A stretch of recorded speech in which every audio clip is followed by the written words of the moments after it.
Barbarians, Chapters 1, 2, and 3, The Gathering Storm. Are we not good enough? Are we not brave enough? Is the violence in our nature just the image of our Maker? Are we not good enough? Rise against the violence. Leandra Singh gazed up at the towering spires of the triumvirate's capital city and did her best not to succumb to dismay. It wasn't easy, for the structure seemed to be purposely designed to humble its visitors. The blue and green alien skyscrapers were perfection brought to life, their clean, simple lines giving an almost ethereal impression to humans like herself. Even after all this time, Earth was still unable to match their architecture, and yet these same buildings were incredibly ancient. They were already old long before the first Egyptian pyramid was built, and yet they gleamed just as brightly as the day they'd been constructed. They were timeless, ageless, awe-inspiring, and the symbol of everything she had grown to hate about this alien land. Admit it, the job is getting to you, she thought to herself, especially today. Once a year, she had the unenviable task of carrying a petition to the highest leaders of the triumvirate, and as she stepped inside the building and placed her palm against the lift panel, she wondered if this time she'd be able to keep her feelings to herself. Just how many times could you pound your head against the wall in frustration before you simply threw in the towel? The doors slid silently open, beckoning to her as she steeled her resolve and stepped inside. There was no sound as the doors closed behind her, no sense of movement as she was carried to the very top floor of the ministry center. It wasn't actually called that, of course. It was merely the closest rendition humans had been able to come up with thus far. There were still subtle nuances they missed here and there, but overall, the translation programs did an excellent job. If there was a center of power in the ancient triumvirate, it was here, and the individuals waiting for her were merely the latest holders of an office that stretched back to a time when man wore animal skins and hunted woolly mammoth with flint-tipped spears, a point they made sure mankind was very aware of. The doors slid open once more as she arrived at her destination. The ministers of the triumvirate awaited her in their chamber, as poised and perfect as ever, and as she stepped forward she regarded each of the three individuals in turn carefully as she mentally prepared herself for her address. The Soratar minister Lasorth gazed benevolently at her, her hands folded as she watched her approach with large golden eyes. Her species had a serenity that any human monk would envy, their green pebbled skin covering a shape strongly reminiscent of the centaurs of legend. Her head was broad and ridged, and a trick of the light made it almost seem if she were smiling. Leandra knew better than to take that at face value. In fact, the unfailing politeness known to her people made it even more difficult to accept their decisions. Flanking her was the Ophiptera minister Komzoik Shah. His transparent dragonfly wings were in constant motion, while his flat, snake-like head weaved and twitched as if to music only he could hear. His green, conical eyes darted about in search of predators, returning back to her far too often to be anything resembling a hopeful sign. On a raised column between them rested the Ronin minister Sigma 121 Sub-Delta, as inscrutable as ever, though that was simple enough for a species that resembled a perfectly smooth mirrored sphere.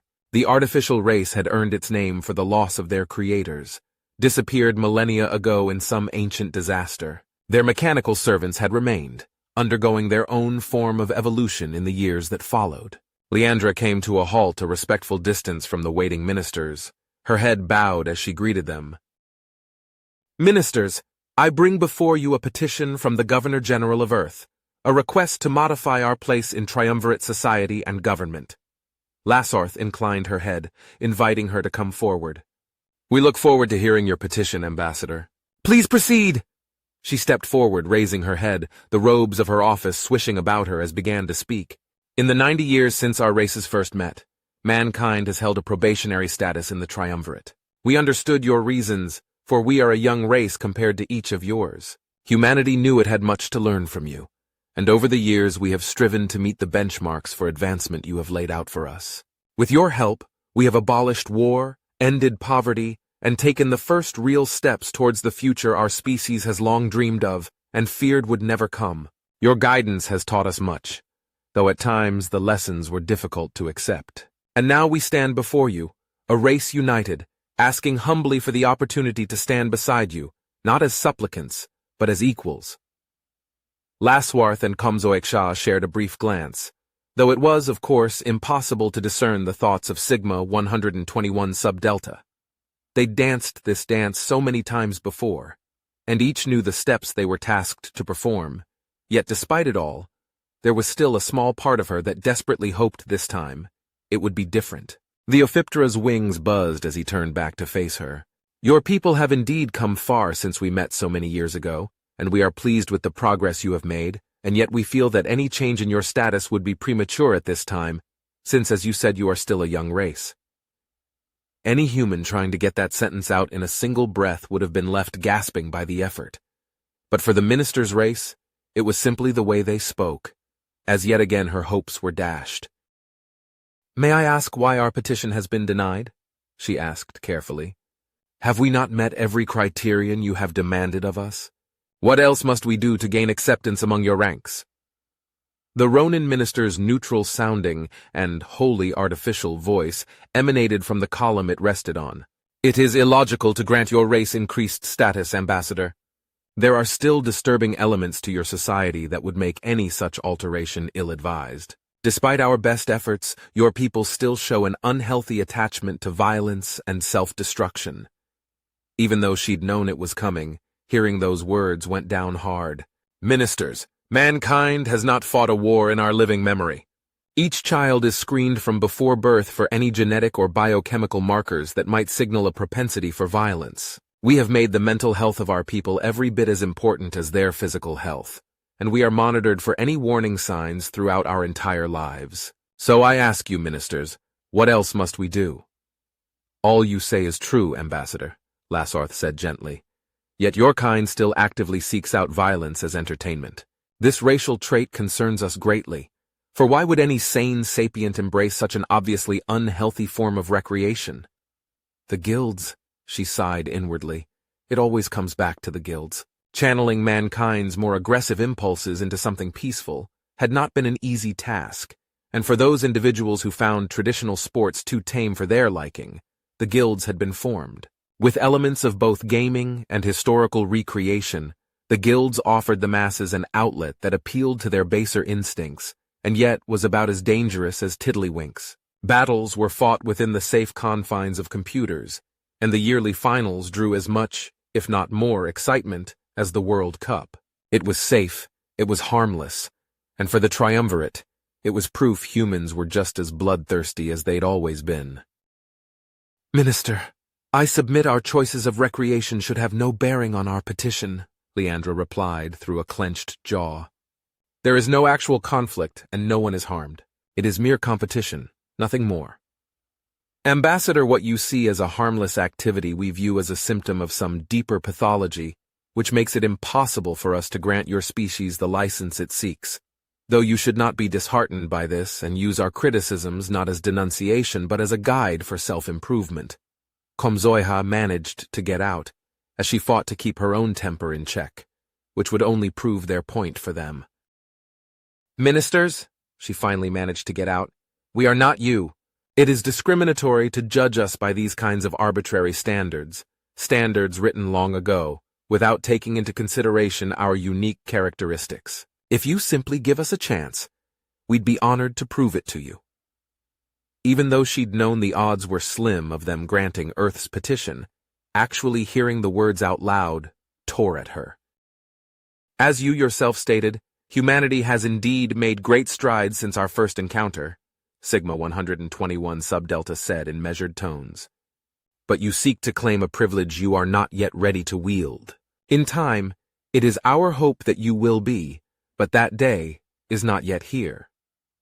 12 times she'd personally come before this body to make this same request, and 12 times she'd been refused. Others had stood on this same spot before her, and others would come after, and all the while the triumvirate dangled a carrot in front of them, one she had long suspected they would never willingly relinquish. Despite her best efforts to remain calm, their condescending words dug into her flesh. Easy for them to call themselves evolved and mature. The Sauritars and Ophiptera were herbivores, and the Ronin were machines. There was no way mankind was ever going to meet those impossible standards. Might as well be hanged for a sheep as a lamb, she thought with a cold smile.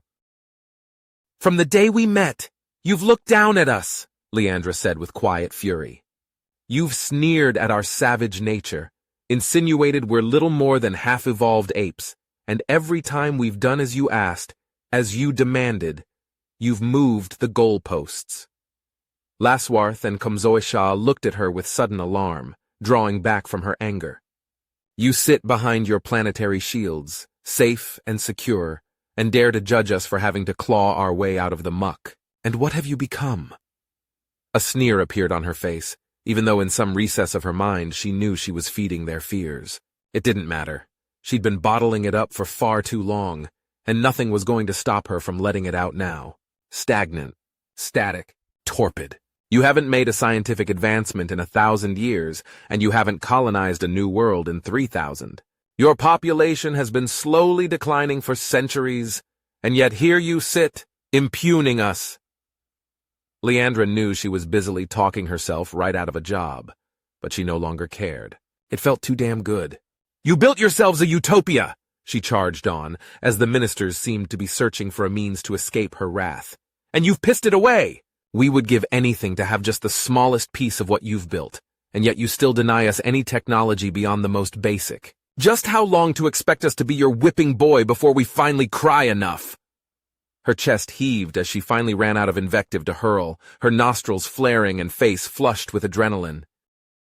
The herbivores were utterly terrified, unable to speak, but the machine suffered no such qualms.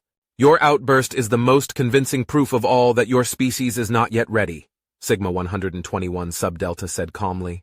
If you are unable to contain your emotions, how can you possibly claim equal status? Your entire argument collapses under its own weight, Ambassador. The Ronin were famous for having no emotions, but Leandra could hear the gloating in its voice. You're right, Minister, she said at last. We're not your equals. The red-hot anger that had been running through her veins only moments before had been replaced with something much colder and crueler. We're better, Leandra hissed, before turning on her heels and storming out of the chamber, leaving chaos in her wake. I've been here since dawn of time. Countless hatreds built my shrine. I was born in anger's flame. He was Abel. I was Cain. I am here. I'm hell unbound. Burn your kingdom to the ground. Metallica, here comes revenge.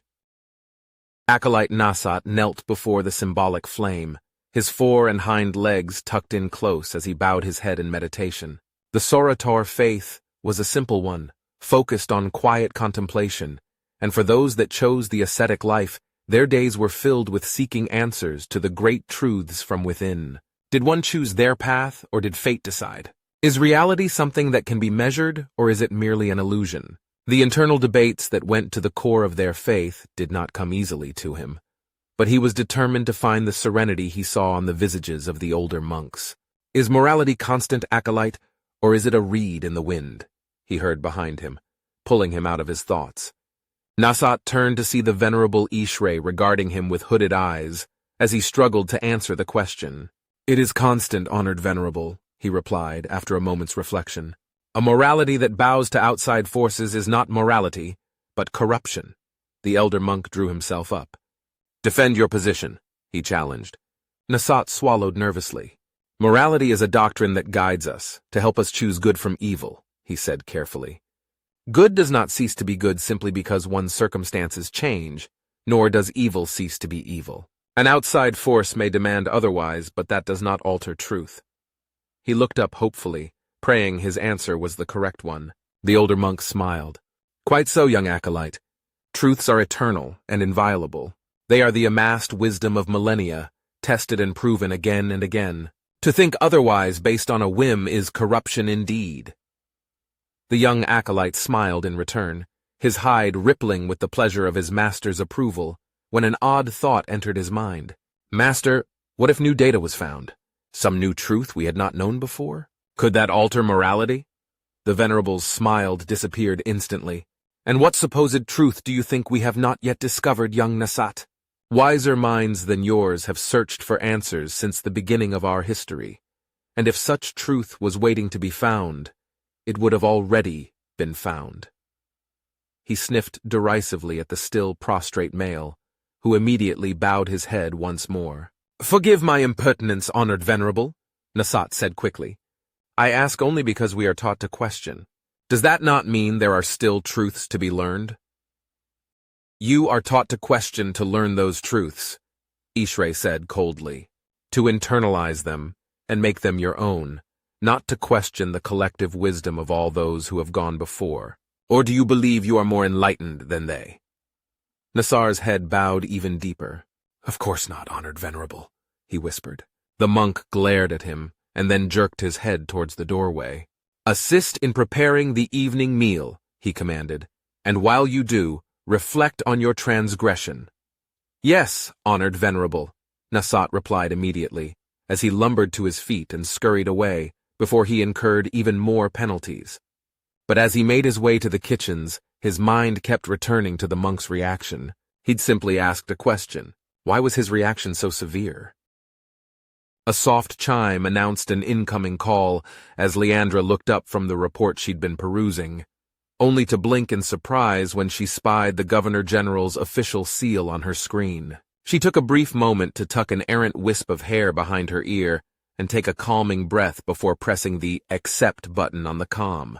Governor, this is indeed an honor, she said politely, as an elder male with silver hair looked back at her. Ambassador Singh, Governor Granville nodded. I've just received a comm from the Triumvirate Ministry. It seems your recent visit made quite the impression. He gazed at her coolly, with no hint as to his thoughts or emotional state. Leandra stifled a sigh as she nodded slowly in return. I was just finishing my report, sir, she said quietly. I'm afraid I let my emotions get the better of me, and for that you have my deepest apologies. Granville didn't answer immediately, letting the silence draw out as she fought the urge to fidget in her seat. Sir, she said at last, if you desire my resignation, you'll have it within the hour. The governor let her stew a bit longer before finally shaking his head. That won't be necessary, he said at last. To be honest, I've been expecting this. Her eyes widened in surprise. You have?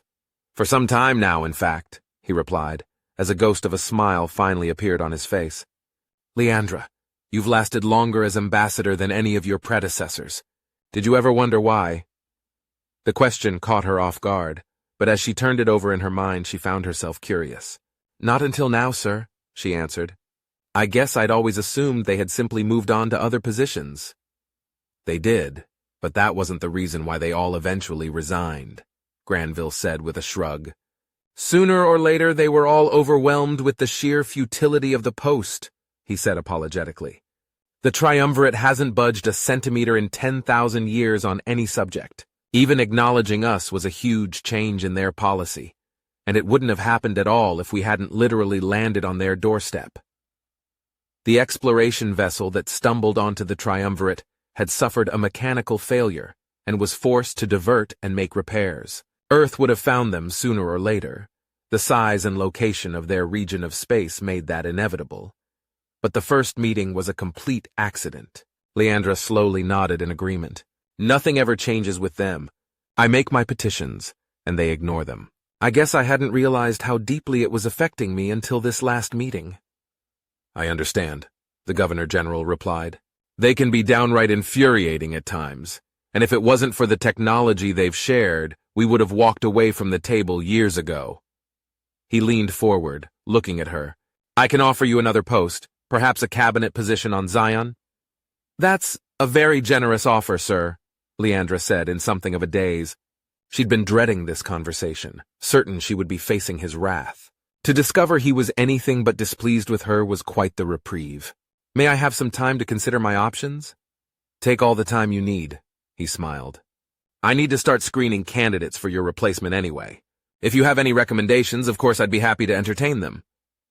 I have a short list, she smiled. I'll forward it to you immediately. I look forward to reading it, he answered. Let me know what you decide. Granville, clear.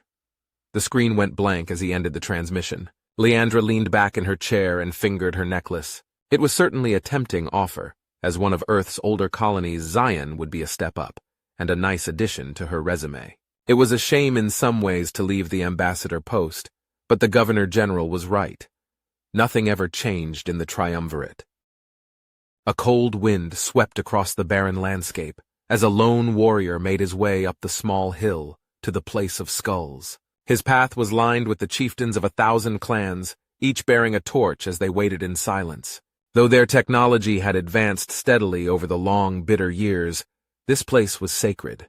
Their distant ancestors had first landed here, little more than starving refugees on broken ships, falling to their knees and rejoicing that the fates had granted them even one more day of life. Dakik was a harsh world, demanding much from those that called it home. Only the strong survived here, and yet it had shaped his people as surely as a stone will hone a blade. A vow had been made in this place, so very long ago, and as time marched on, the people of the Konhim race prepared themselves for the day when that vow would be fulfilled.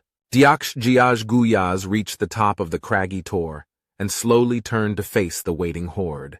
His nostrils took in the acrid air, his jet-black eyes gazing at those surrounding him, old allies and foes alike. He bore the scars of countless battles, and as his fingers absently caressed the worn dagger at his hip, a thin smile of triumph appeared on his lips. "Countless ages ago our forebears made a pact," he intoned to the silent crowd. They were beaten, defeated, no more than the ragged remnants of a once proud race. Hounded from their lands, fleeing with nothing but the cloth on their backs, watching in sorrow as their families were torn from their grasp and left to perish. "This we remember." "We remember," the horde chanted in reply. "Those that survived the dark years passed the tale to their children and to their children's children," he continued. "They vowed that one day they would take back what was theirs, to avenge those whose lives were stolen." Jiaj took a moment to let the crowd reflect, before he continued. "But the Konhim were few in number, struggling to survive, so it was up to their descendants to fulfill to vow. They charged their progeny to prepare for that sacred day, to hone their skills, and become even greater than they had once been. This we remember, the horde replied. "And in the fullness of time, fate smiled upon the Konhim," he said with pride. "Our numbers grew, our children lived and thrived, and it was good." Jiaj paused once more as his features darkened. But the people forgot their vow, turned their back on the promise of their ancestors. They became scientists and teachers and walked the path of peace. Fate saw the Konhim falter and weaken, allowing themselves to become soft and without honor. So fate intervened once again and sent to us the flaming star, the rock from the heavens. It smashed into this world and brought us pain and sorrow. This we remember. "We remember," the horde said once more. "And so we began again, but this time we did not forsake our vow. The path of peace led to our downfall, so instead we chose the path of war. Clan warred against clan, tribe against tribe, brother against brother, and each generation that followed grew stronger than the last. Our people have been to the fire, felt the smith's hammer as it shaped us, all to prepare us for the day when we would honor the vow." He searched the crowd, his gaze landing on a grizzled warrior with a single remaining eye. Jiaj lifted his hand and pointed him out. "Mubhud and I have faced each other in battle countless times. I have tasted his blade, and he mine." The older man nodded in agreement, returning his unwavering look. "And yet today I call Mubhud my kinsman, for today we are all kinsmen." A hungry growl began to grow amongst the horde, as they listened eagerly. "For today, this day, we fulfill our forebears' vow. This day we mount our ships and return to our ancient lands. This day we take back what was ours." Diaksh Jiaj Guyaz, the chosen leader of his people, pulled his dagger from its sheath and raised it to the sky.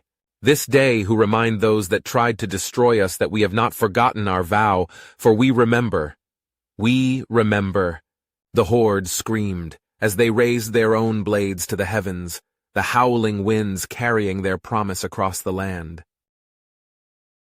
"Oh, a storm is threatening my very life today if I don't get some shelter. Oh yeah, I'm gonna fade away, war children, it's just a shot away, it's just a shot away, war children, it's just a shot away, it's just a shot away." The Rolling Stones, Gimme Shelter.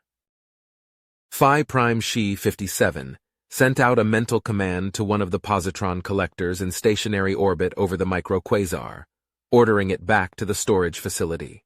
The triumvirate had long been based on matter-antimatter annihilation as an energy source, But even for their advanced technology, creating antimatter was still a labor-intensive process, with little reward. It was far simpler to simply mine for the valuable substance, and the best location to find any measurable amount was in the 2 jet streams radiating from the microquasar located on the edge of triumvirate space. There were smaller harvesting facilities elsewhere, but the Giayam microquasar was by far their most productive site. The collector dutifully began its journey back to storage, crossing paths with its replacement. The high-energy jets were incredibly destructive, and the collectors could survive their onslaught for only very brief periods before needing to be replaced.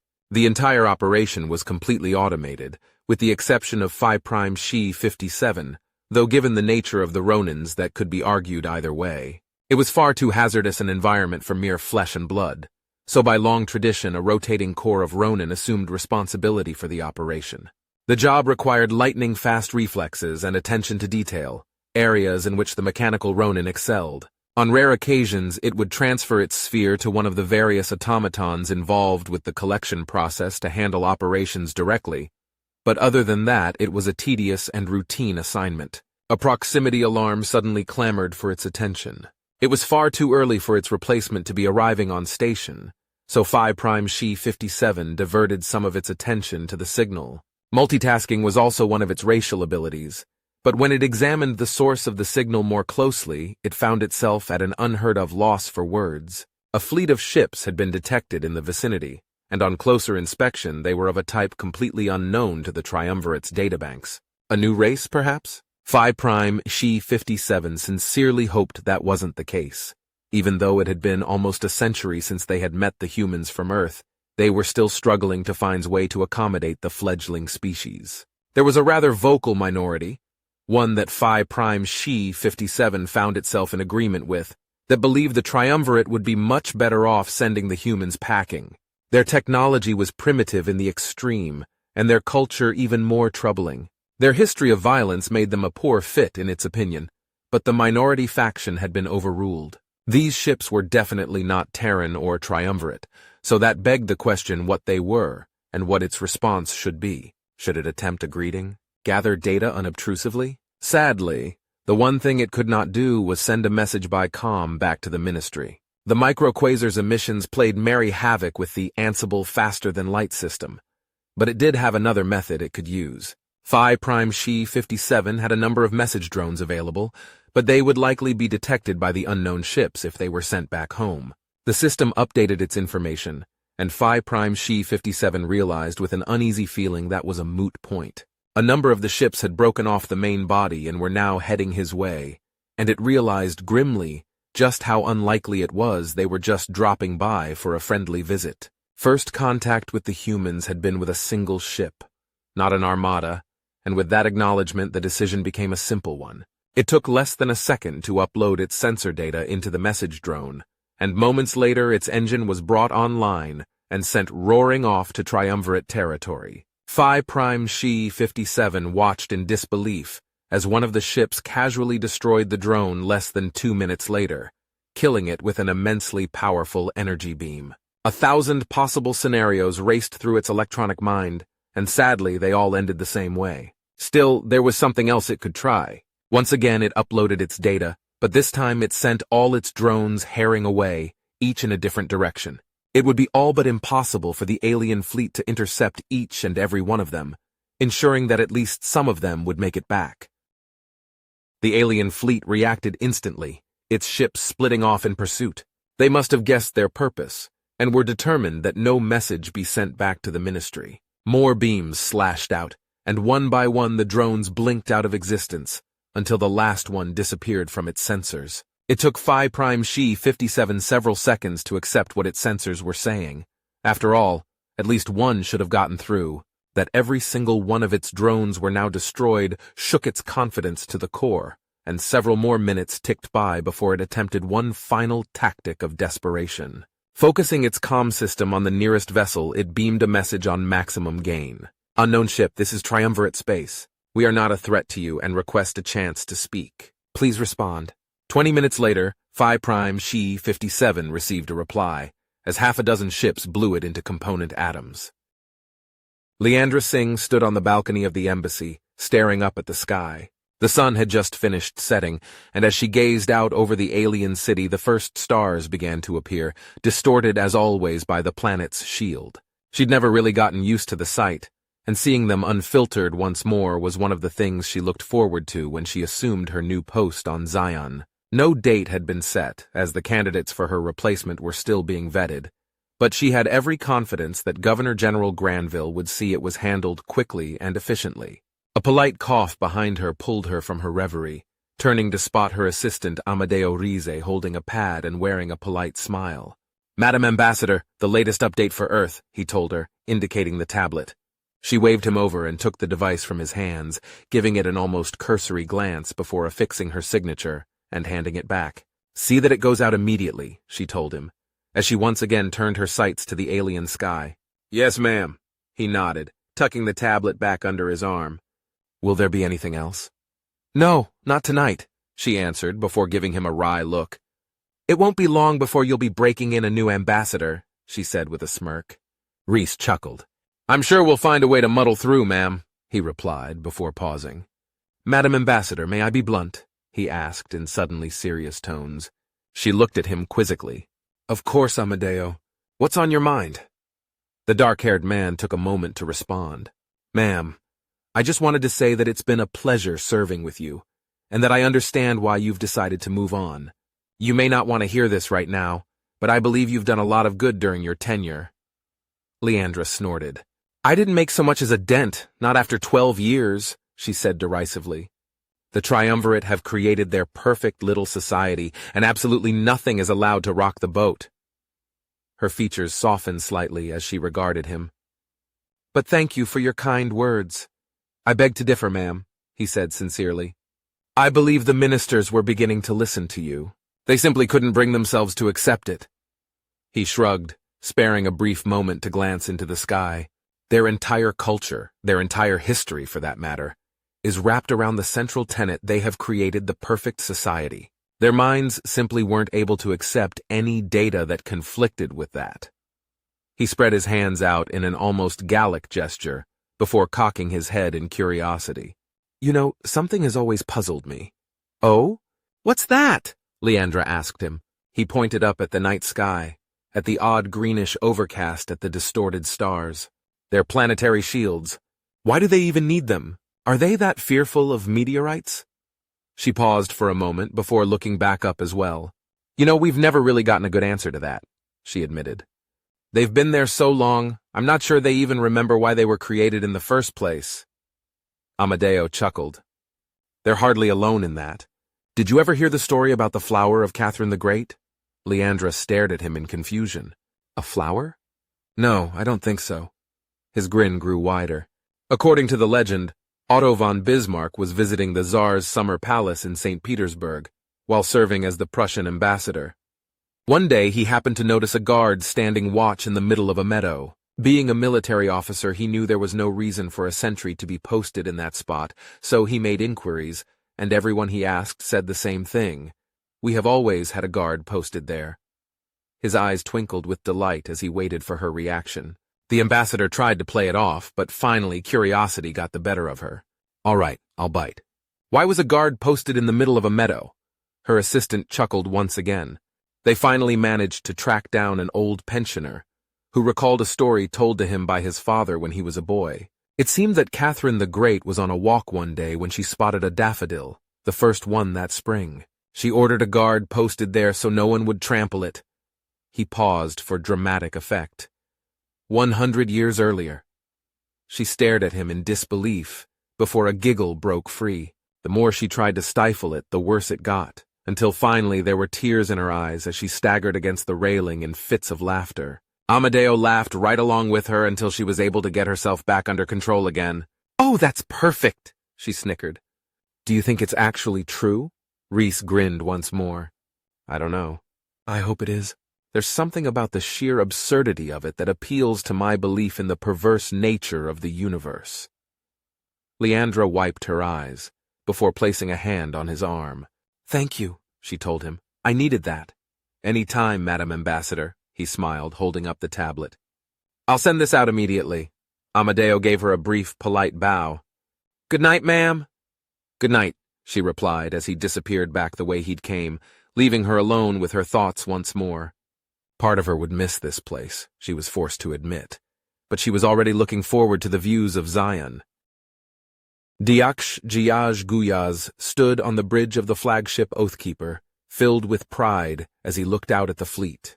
They had drawn first blood, and while the engagement had been brief, it had also been eminently satisfying. The fleet had responded quickly to the flurry of unmanned craft, quickly dispatching them before they were able to escape, allowing them to retain the advantage of surprise.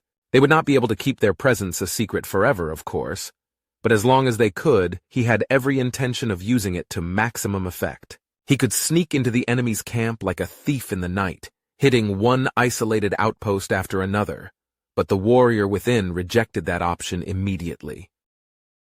They hadn't fired a single weapon in retaliation, not one, and if that was true on the fringes of his territory, what awaited them if they struck at the adversary's very heart? A cold smile appeared on his face as he turned to his helmsman. "What is the distance to the nearest core world?" The helmsman took a moment to check his display. "We could be there in less than 2 days' time, Diaksh." "Then do so," he commanded, as the fleet adjusted course. "Soon," his mind whispered, "soon you will taste my blade. Soon you will know real fear."